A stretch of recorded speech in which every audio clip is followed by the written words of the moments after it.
బాపట్ల జిల్లా కర్లపాలెం మండలం నల్లమోతువారిపాలెం గ్రామంలో దివ్యాంగుడు అయినటువంటి సురగాని శ్రీనివాసరావు భార్యని పొలంలో గోపిరెడ్డి అనే వ్యక్తి శ్రీనివాసరావు భార్యని విపరీతంగా కొట్టడం వలన ఆమె అవమానంతో పురుగుల మందు తాగి చనిపోవడం జరిగింది. దీనిపై బీసీ సంఘాలు, గౌడ సంఘ నాయకులు, జై గౌడ ఉద్యమ నాయకులు, నల్లమోతువారిపాలెం గౌడ పెద్దలు, గౌడ మహిళలు డీఎస్పీ గారి, సీఐ గారిని కలవటం జరిగిందని తెలియజేశారు. అనంతరం గవర్నమెంట్ హాస్పిటల్లో కేసు వివరాలు తెలుసుకుని ఫైల్ చేయడం జరిగింది.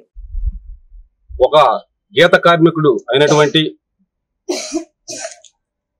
వ్యక్తి గతంలో అతను తాళ్లెక్కుతా కంటి చూపు కూడా పోగొట్టుకొని వాళ్ళ కుటుంబం ఎంతో బాధల్లో ఉండగానే జీవనం కొనసాగిస్తున్నప్పటికి కూడా ఆమె భార్య మరి గోపిరెడ్డి అనే అతను చేలో భార్య పని చేసుకుంటుంటే చేలోకి వచ్చి ఆమెని దుర్మార్గంగా కొడతాం అనేది చాలా ఇది బాధాకరమైన విషయం.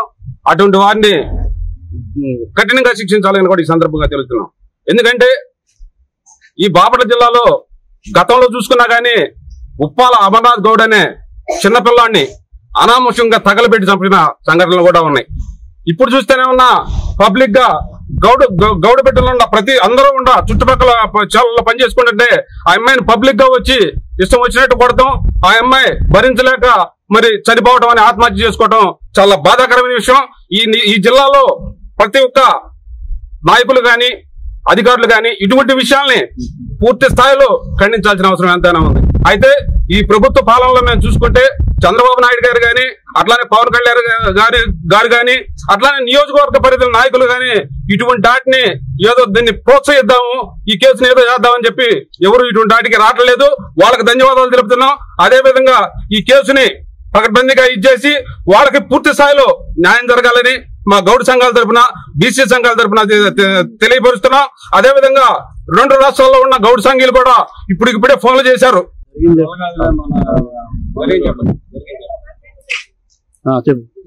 నా పేరు సూరగాని శ్రీనివాసరావు, నా భార్య పేరు దుర్గా భవాని.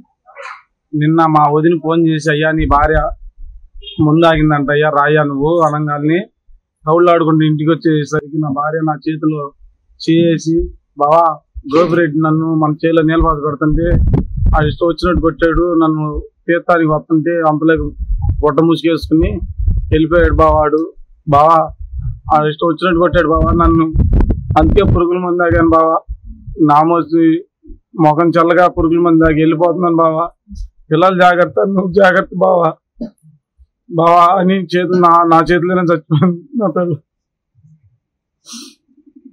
నా కూతురుగాము గోపిరెడ్డి కొట్టాడు అమ్మా, అందుకేనమ్మా థమ్స్అప్ తెప్పించుకున్నాను కడుపులో బాగోగా అని నా కూతురుతో చెప్పి థమ్స్అప్ తాగి చచ్చిపోయింది నా పిల్ల.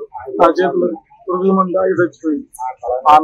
పలానా గోపిరెడ్డి అన్న అతను కొడతాం వల్ల చచ్చిపోయాను నేను. నా ముఖం చల్లగా నేను అతను కొడతాం వల్ల నేను చచ్చిపోతున్నాను, పురుగుల మంది తాగి చచ్చిపోతున్నాను బావా, అతను కొట్టాడు గోపిరెడ్డి అన్న అతను, ఆ అవమానం తట్టుకోలేక తాగి చచ్చిపోతున్నాను బావా నేను అని చెప్పి నా పిల్ల నా చేతిలో ప్రాణం వదిలిపెట్టింది.